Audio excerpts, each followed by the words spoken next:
Salut tout le monde. J'avais envie de vous faire une petite capsule. Là. Je me suis dit qu'il y avait sûrement des gens qui s'ennuyaient, puis indirectement, moi aussi. Ça passe le temps un peu de faire des capsules, fait que ces temps-ci, je me repose.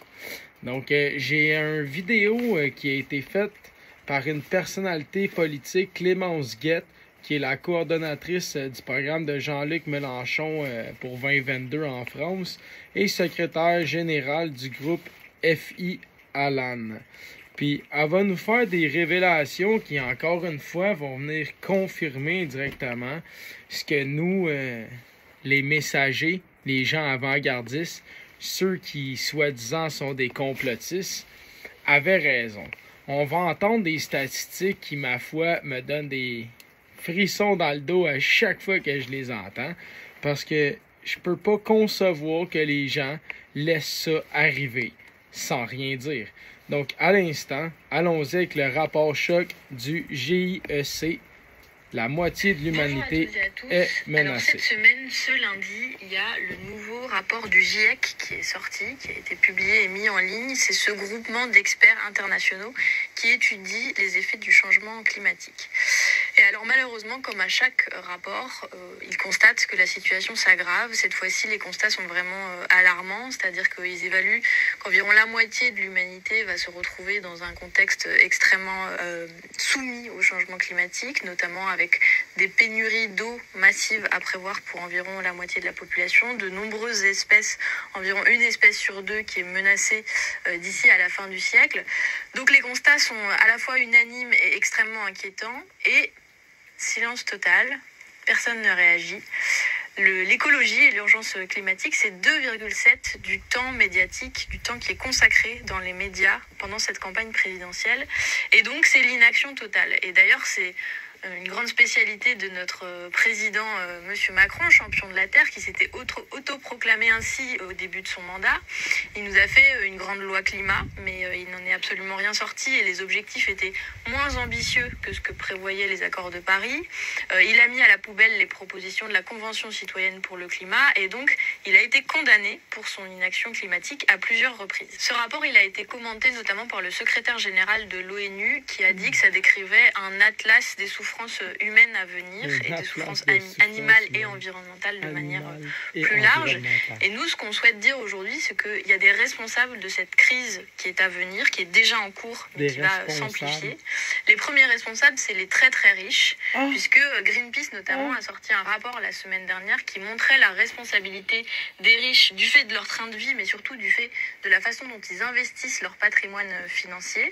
Et en France, on sait qu'il y a 63 milliardaires qui émettent autant de gaz à effet de serre que la moitié de la population totale.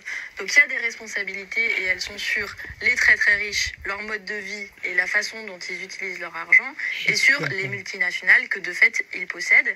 Et puis les deuxièmes responsables principaux, c'est ceux qui sont au gouvernement, qui devraient agir, qui auraient dû agir depuis 5 ans, Emmanuel Macron au premier chef. Quand on sait qu'aujourd'hui, il y a une élection présidentielle dans 40 jours, on essaie de mettre ce sujet à l'ordre du jour. On a besoin que vous nous aidiez d'ailleurs à relayer et surtout à relayer nos propositions, puisque dans le programme L'Avenir en commun, vous le savez... Ça ne nous concerne plus puisque c'est en France. Mais est-ce que les tactiques de François Legault qui veut rehausser la norme de nickel, qui veut faire un 3e lien, le REM, toutes sortes de projets qui polluent énormément, qu'il y a toujours... comme on l'a vu cet été, plein d'incohérences avec le ministre de l'Environnement, que indirectement, on le sait tout ça, mais qu'on laisse, comme en France, ils l'ont dit en France, 63 milliardaires qui polluent plus que la moitié de la population française. Mais les Français là, sont aux alentours de 60 millions faciles là, en France. Donc ça veut dire que 63 milliardaires pollue autant que 30 millions faciles de Français. 63 qui polluent autant que 30 millions de consommation, de distribution, de production de biens et services. Eux, juste à faire leur petit train-train quotidien de leur vie qui va bien, ils polluent à 63 à la hauteur d'une trentaine de millions de personnes. Ensuite, ils viennent nous taxer, nous, les 30 millions de personnes, parce qu'ils ont des subventions, des crédits d'impôt, ils ont les paradis fiscaux, ils ont toutes sortes de stratagèmes pour aller dans un pays ou un autre, ou eux-mêmes investir l'argent pour faire augmenter une valeur et ensuite la retirer rapidement pour faire baisser une valeur, puisqu'on le rappellera, ce sont les mêmes familles depuis très longtemps à travers le système bancaire privé qui nous volent. Donc, indirectement, pour donner l'exemple le plus concret du Canada, c'est comme je le dis souvent, la Banque du Canada. Donc, nous, en 1935, on avait créé la Banque du Canada par le peuple, pour les Canadiens, par les Canadiens, dans le but d'avoir un faible taux directeur, donc de pouvoir permettre à tous les Canadiens d'avoir accès à la propriété, aux véhicules et autres, et que les redevances étaient reversées directement à tous les Canadiens à travers leur propre Banque du Canada.